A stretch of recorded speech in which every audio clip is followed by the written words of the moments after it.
Hello, she's Trixie, I'm Sarah, and this is our Yarn World, a place where we come to share the love of arts and crafts, especially yarn arts and crafts, and oh, the cat, yeah, and the joy that it brings us and the joy we hope that it brings you or the people that we are making it for or whatever. There's just such a satisfaction being able to have a downtime that's still productive and can really just give benefit us. Yeah, it benefits the user. Sorry, my cat's being annoying. Hi, say hi, Cinder. Hi. She's happy. Anyway, we are coming to you on episode 34. We have been enjoying being sick. My household in particular has been dealing with a kind of a drainage cough stuff, not COVID, but just some gunk in the season. The allergies of fall. Yeah, I was just looking out the window. We have nothing but red trees because the leaves are changing colors, and it's just really pretty. It's just that season, and I've been personally pushing through. Yeah. And the aspect of I've been using my crocheting as downtime for myself. Like an act of like I need to focus on my project. Like I'll tell someone like I need to focus on my project. And yes, I have a deadline, but like I'm also sitting there being like, no, I need to have this as my downtime. This is like very important right now just because everything's been so crazy and my body hasn't been able to rest because, you know, full-time mom. And so it's just been interesting. And so last week after the camera turned off, my mom handed me the blanket that she had made and had shared, and I was so happy. And I used it a couple of days until my daughter took it. I never told you, but my daughter now has it in her room. Oh, well, I'll have to make you another one. Oh no, it's not that. She has a weighted frozen blankie I haven't gotten out for her from her birthday. Oh, okay. I need to get that on her. Yeah. That will help you, and then I can get my blanket back. But she had woken up when I was crocheting till past 1 o'clock in the morning, because that's what I do. And it's my most productive time. Because I don't after the kids go to bed. The kids go to bed and my husband's in bed and I have no distractions. I'm just out here singing Lulu. And my daughter happened to wake up and I happened to be out here, so it was an easy like go in, and she just was cold, and so I just grabbed her the extra blanket that I had up there, and it happened to be yours, and it was her perfect size for her bed. So I was like, wow, look at that. Well, it's a good thing they're all getting blankets for Christmas. Yeah, that's literally what I was thinking. I was like, I get this one back for Christmas. But yeah, I've made a lot of progress on my project, and she's already started on a new blanket because she's obsessed. I am. But then again, I had all that yarn from the thrift store. Okay, granted, that's true. And I went through it, and I found these this. variegateds. Okay. I can't see. I don't know if you can see the purples and the greens and all the different teals in it, but this yarn is called Wildflower. And so I went into my stash, and I also went into the bag of the thrifted yarn, and I found all kinds of teals and things that will go with this. And so I'm just going to call this one Wildflowers. And it's really pretty. It's like a lime green and a magenta blue and like an Easter purples, like the pastel purples. It's a very interesting combination of colors. So I started with other variegateds of the same variety.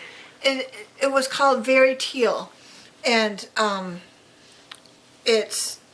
bad. It has all different colors of teal in it, and then we started into the Wildflower, and then I'm going to add this color in next, because it goes right along with that lime green and the variations of the wildflower yarn. Yeah. So this one's going to be more put together than I usually do. I usually do scrappy. Whatever comes next is what comes next. But this one I'm trying to plan out a little bit more. It's more thought Yeah. out. Yeah. Yes. And so Premeditated. yeah. So I just figured, you know what? I'm just going to match my colors with the one and see what it comes out looking like. So I'm really excited about it. And we'll Just to recap, in case there's new viewers, my mom makes a very standard size blanket. She chains how many? I usually chain 101 and come out with 100. This Okay. time though, I did 126 and Came 125. back. Yeah.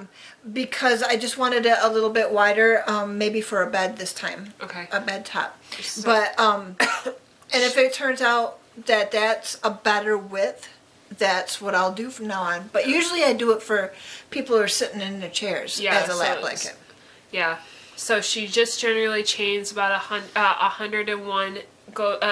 Starts on the second chain from the hook, so it would end up equaling 100 for the crochet total, for the duration. Because she does a half double crochet throughout the whole entirety of it. She uses a thicker needle for the weight of yarn because she doubles up on the weight with always having a solid matched with a variegated yarn, and they're both at 4 weight.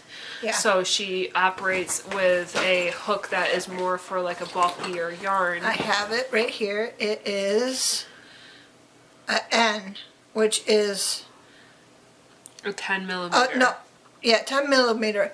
N15 Yep, an N15. is a 10 millimeter. You're Am I covering it. covered? Yeah, I got it. I don't know if this is gonna zoom in. It might not show it. That's okay. You know the information. Yep, if that didn't register, it's a US N15 and or a 10 millimeter crochet hook. She always doubles up. Pretty much a standard 4-ply generally takes a 5 millimeter, so bumping up to the 10 for having double the amount of yarn. I just felt the need to say that in case there's new viewers, just because this is my mom's most staple blanket. She just chains a certain amount. Generally, like she said, she just doesn't like bulky blankets when it's more of a chair lap blanket that you throw behind the chair. Yeah. So that's why they're so narrow but longer. But if this one's for a bed, hence the extra length, no big deal. But I just figured that could be something that we say. Yeah. I'm going to take the time before I know I've been working on this, and I know most of you are up to date with what I'm doing, but I'm just going to recap real quick. I am making this Santa pillow that has that candy cane that is the countdown for the days of Christmas. And it's a really, really fun. I'm making it as it was an order I was asked to fulfill. This is where I got it from. I do believe this was an Etsy pattern, but this is to who the credit is deserved. It was a pretty decent pattern price, and it has been a very well written. The only thing I have to say is that I did not follow to the T the eyebrows, because I could not understand what they were asking. It was simple enough to just make my own based on what they were suggesting that it was supposed to look like. Right. And as someone who has done this before, I was kind of able to be like, okay, this is what they were trying to this is the outcome that they're looking for based on the photo and based on what they're saying. I'm just not following along with what they're saying, but so far everything else has been very clear, very well to understand. As long as you're really paying attention, you're not going to have an issue with this one. I would say someone who's maybe done at least one other project in this sort of category beforehand, having a little bit more experience might help you. But as long as you follow along with the pattern and follow the writing style, because it will say like three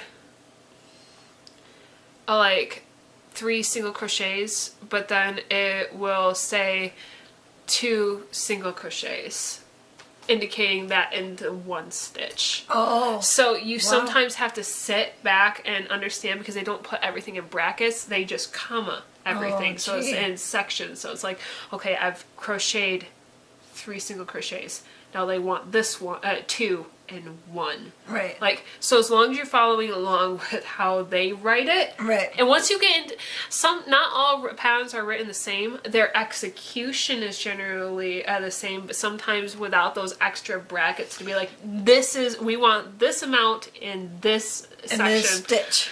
Right. Or we're asking you to sew 2 together, or like whatever. It can be a little difficult when it's just commas compared to added those extra brackets to like focus in on this is different than the rest of it. Yeah. But it's not that big of a deal as long as you're paying attention. Right. Again, so far the eyebrows were the only thing I have had a hard time doing, but the rest of it I have so far kept up with. Last time I saw you guys, I only had the back panel of the pillow done besides the hat. Excuse me. I had happened to actually have done the ruffles on the back of the panel wrong. Oh. The pattern wanted me to do it for this shape, doing it on these 3 sides, and I had done it on these 3 sides. Oh. I had started with the back panel, even though that's not the sequence in which they had suggested in the pattern. I had done it because I didn't think I had the flesh color yet, so I wasn't going to go straight for the first panel. Had I done that, I would not have made this mistake. Right. But it was simple enough to correct. So there's that. Front panel is pretty much the same as the back panel, except you had to have that color change in the beginning to be able to make for the little bit of the face that you're able to see for his eyes and nose and ear, not ears, but mustache and stuff. So that's the difference here. And then this is where you're going to be having those rows be made with the pockets. I have completed the mustache. So the mustache, the moustache. Oh, that is so cute. That was fun making. Here's the nose. So. Oh. This is getting exciting. Yeah, I have the hat done. Oh, look at that. I don't know where I was at with the hat before, but I don't know. But if you even showed that part. I have the eyebrows done. Again, I kind of made them my own. They're just supposed to be overarching eyebrows. I know that's probably really confusing. You'll understand what I'm saying in execution. When it's done, I can explain in further detail. I've made the strips that are meant to be what I will end up sectioning off and embroidering the numbers, the countdown, and then when I sew it onto the front panel, making sure that there's that indication of pockets for each number so that you're able to sort where the candy cane is supposed to fall. This countdown is only from 1 to 24, as the 25th being Christmas is not necessary. That's what this pattern is calling for. Not all countdowns are like that, but I noticed that that's what this one was meant to do, so I only had to do 4. Because it's supposed to be 6 in each row. And then the hat is very cute. Has, it's a straight single crochet pattern for the hat. You have a regular ball that you have to crochet in single crochet, but you stuff it and then sew it on the top. And it's really stiff because of how well, like, in the rounds, it is pretty, there's a lot of stitches per round, and it's pretty tight. Yeah. And it's very stiff. Like just doing that causes everything to stay up because it's just such a, I don't know. The gauge, I guess, indicates how tightly wound. And I guess for me personally, I crochet tighter anyway, but it's kind of just satisfying that happens. I guess. It's kind of cool. It holds its shape well. Yes. The brim was interesting because they wanted you to do a single crochet and then the following stitch was a double crochet, back to a single crochet, back to a double crochet to make this ruffle pattern that made it more floofy. It made it more... Look like fur. Yeah, because most puffballs that you see has that fur texture or it's very... stringed. It's just like a pom-pom. Yeah. And then you have that same feel for the cuff. Well, because you're crocheting, that's not able to be emulated, but to have it the same as this did not seem appropriate. So this choice was really interesting to me. And I'm going to be brainstorming with you guys in a second as to other Santa hats I'm going to be making. And in this choosing this same style. They wanted you to make this added decoration. Is it supposed to be... The holly berries? I think so. It's not mistletoe because I think mistletoe has golden berries. Right. But yeah, so they had that. And then you were supposed to create this chain that you're supposed to attach to the cuff. And that's where the candy cane comes in. This candy cane has a... it's very fun. Yeah, it was very simple to make. It was legitimately a tube that you made of that stripe pattern and a variegating between the two colors, and luckily because the rows were so close together, you didn't have to cut the thread. You just kept continuing on with which one you had to pick up next, and then you just kept going. Yeah. Because everything's going to stay inside anyway. You used a, what is it called, pipe cleaner to make the, you stuffed it and then you secured it so that you could hold its form, and it's obviously moldable. But I just have already indicated what the mold's going to be, so I didn't want to continue adjusting it. So I have everything completed in the aspect of I have all the parts now sewn, crocheted. Now I just have to embroider the numbers, then assemble. The only thing that I could not crochet is the eyes. It wants me to use safety eyes, and I have a kit of safety eyes, so I will be able to do that. So by the next time you guys see me, I will have a completed Santa countdown pillow. Yes. Now back to the one thing I wanted to brainstorm with you guys about. I think I've already made the decision, but I'm just kind of like updating. We've been discussing this for a little bit. Over the chair. The Santa hat that's supposed to be the chair decorations on the back. So it's supposed to be, you're supposed to put the Santa hat on and it's supposed to hang off like that. That's the chair decoration. I've sewed it to the customer's chair back circumferences. So it is, their chair backs are only a foot wide. So it was narrow. They're very narrow. I'm guessing they're longer but narrow. I have not seen them personally, but that was what it came off to me. Right. And this is the indication of what I was trying to explain here. When you see Santa hats, you see a puffball like that. Right. Okay, a standard, regular puffball. I created this with a puffball maker with my yarn. It's very simple to make. You can even do this with leftover toilet. Paper towel rolls. You have ways of being able to make your own puffball pattern makers with those. Very simple, just pretty much string together and making it into a circle, a sphere, a ball. Most of the time, the white parts of the Santa hat are similar. They have that texture to them. Yeah. And then the hat part's just the fabric or the boring part.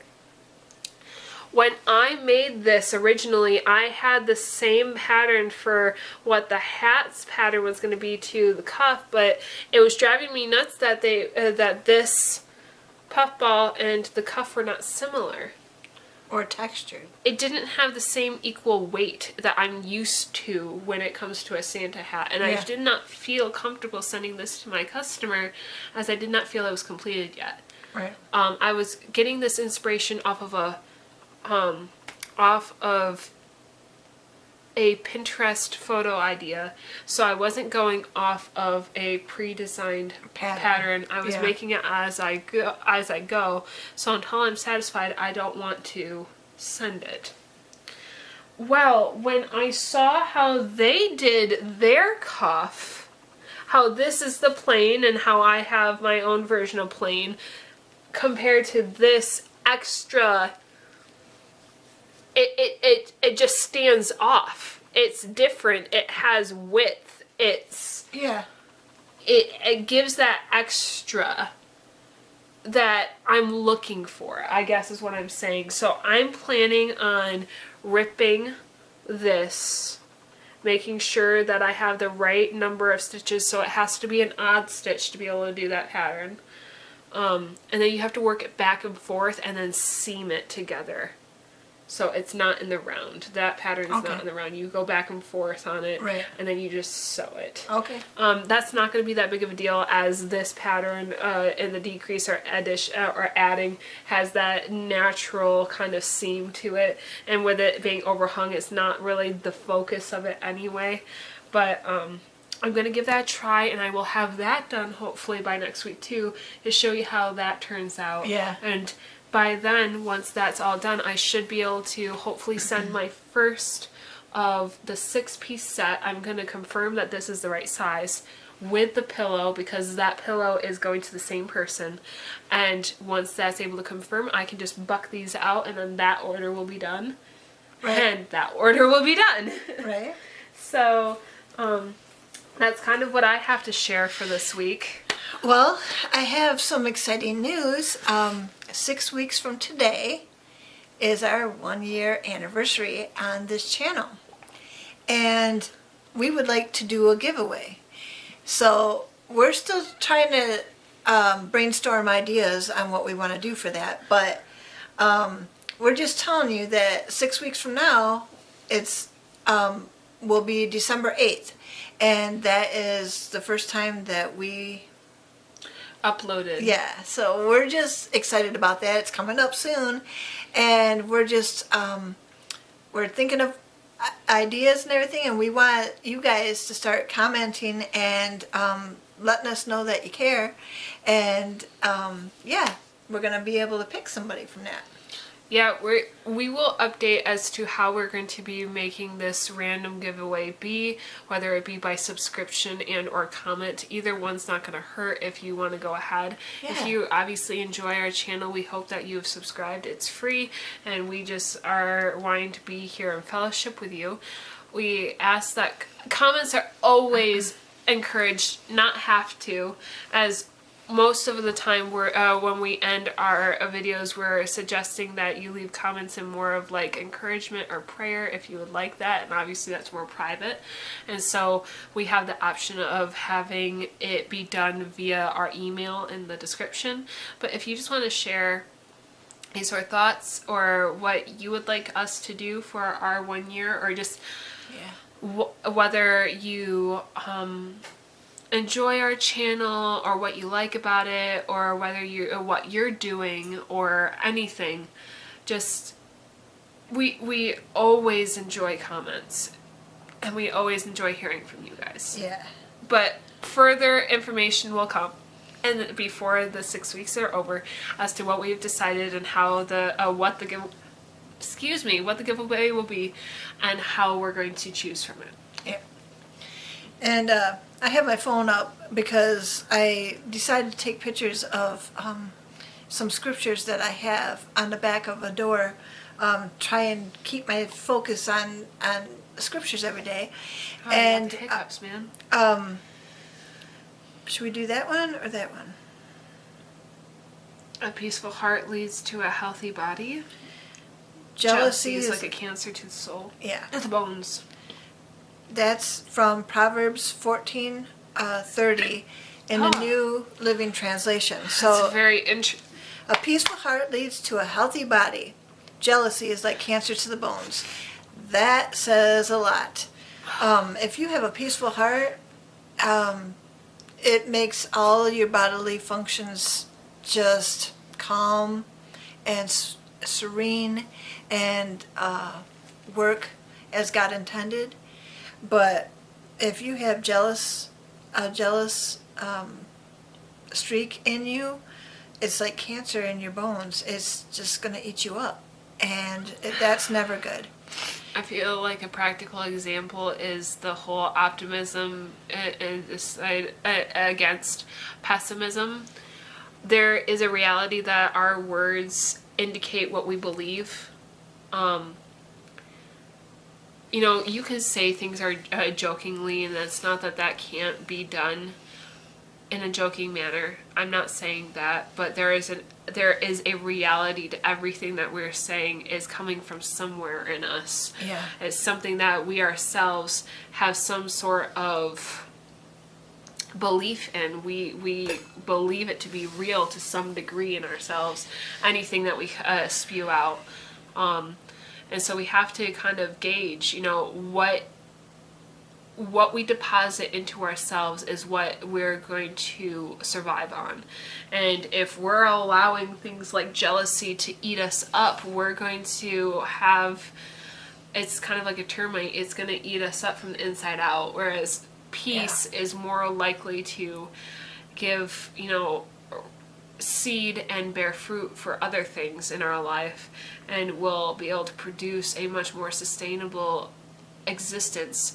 I think about like the Pollyanna books when I was growing up, just the whole she would come to the house and she would just change the perspective just a little bit, and all of a sudden everyone would be thinking a little bit differently, and it would just change their attitude or in a more positive way. Like there was one lady that's like, weekends are always the worst for me because it's the worst that I have to, it's leading up to it and just getting there it's the most laborious part of the week. But it was Monday, and she's like, well, just be grateful it's Monday, because now you have 6 days until it's Sunday again. And just that encouragement of, you have to appreciate what you have in every single moment that you have it. You're able to look at the good in such a way. Now, I'm not saying that optimism can't be blind. Sometimes it can be delusional. But I'm not talking about optimism, I'm talking about peace. And when you find inner peace, when you have an ability to have an anchor of just like, storm might be going crazy, but I'm sleeping through it like Jesus. There's some things that I'm not going to give power in my life. Yeah. When I already know where my life, who my life's in the hands of. I think about this like with me crocheting. It's a deposit of peace that I get to be actively a part of. Yeah, me too. God has given me the ability to have this in my life, so I activate it. I actively practice having it in my life. And it gives me a sense of stability. It gives me a sense of being able to build on my inner peace, to be able to look forward to something at the end of the day, to be able to be like, I am going to be able to be productive and be able to benefit myself and be able to benefit others. Yeah. By doing what God has given me a gift to be able to do, and be able to spend time. Yeah. In a healthy way. In a healthy way. And that's exactly what it's saying. You're going to have a healthier body if you have a more peaceful life. And one more thing. I was once told that jealousy is like someone living rent-free in your head. Because it's literally having an obsessive thought take away all your other ones, or taint. It's almost like someone who spikes the punch or poisons the well. Yeah. All of a sudden everything's affected. That, if that's the only thing you have to drink off of, and it's a life source, it's now tainted other areas of your life that you use to water things or do things. It's now affecting things. It's now causing you to lose your relationships, lose your focus, be able to find your joy, because you're so focused on what's going wrong, instead of giving God the opportunity of showing you what He can do in the situation. you can either be positive or you can be negative. And that's, a peaceful heart leads to a healthy body, positive. Jealousy is like cancer to the bones, negative. You can have your glass half full or half empty. It's how you look at things. And granted, this is not saying that if you are dealing with an illness that it's because you're battling your thoughts. Please do not misconstrue what we're saying. You are not the fault of things that are possibly happening to your body.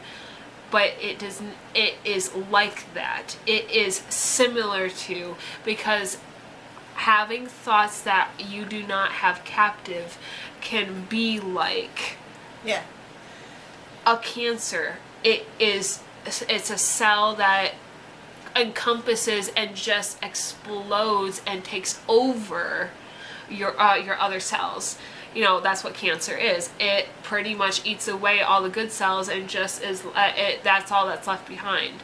And so it is like that. It taints and just ruins everything. But if you yourself are dealing with something, do not misconstrue the verse as saying that that's a result of something that you were battling. This is or more of a thought process, not a health issue. Yes.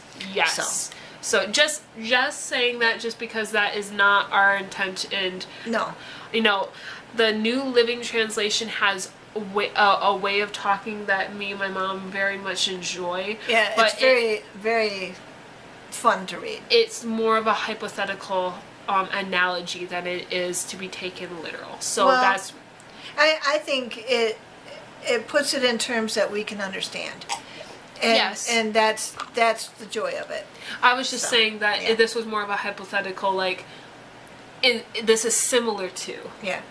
This is like. Not this equals this. And that's what it's. So but that is Proverbs 14:30. It's just interesting. We started this almost a year ago, and it was just something that we wanted to share with you guys as a testimony of our own being, how God has blessed us with this craft. Because it has been such an anchor, such an ability to be a place that we could peacefully give ourselves deposits and actively be a part of something when it came to our ability to keep ourselves mentally healthy, physically healthy, and still be productive at the same time. Right. And in a time where COVID is rampant and there's so many different uncertainties, it was nice to be able to have that ability to just focus in on something else for a little bit and still be productive.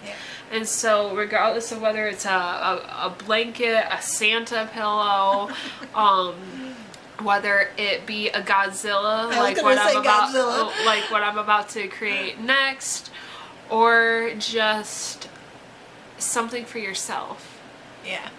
No matter what it is, regardless of whether it's yarn crafting or thread crafting or cloth crafting or wood crafting or any sort of crafting that there is, writing, filmmaking, whatever your passion is, don't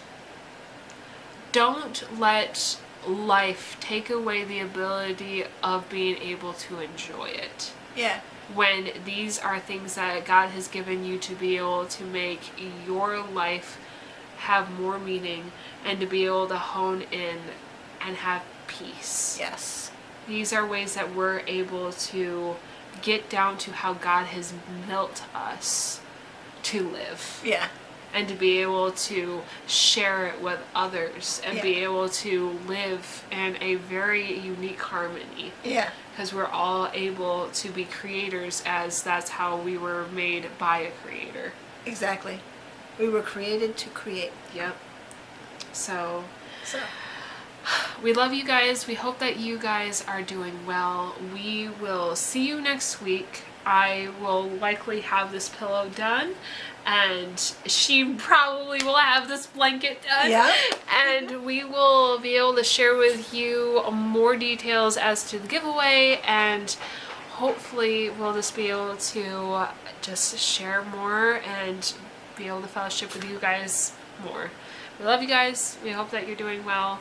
And as always, we hope that you stitch your way To mental health.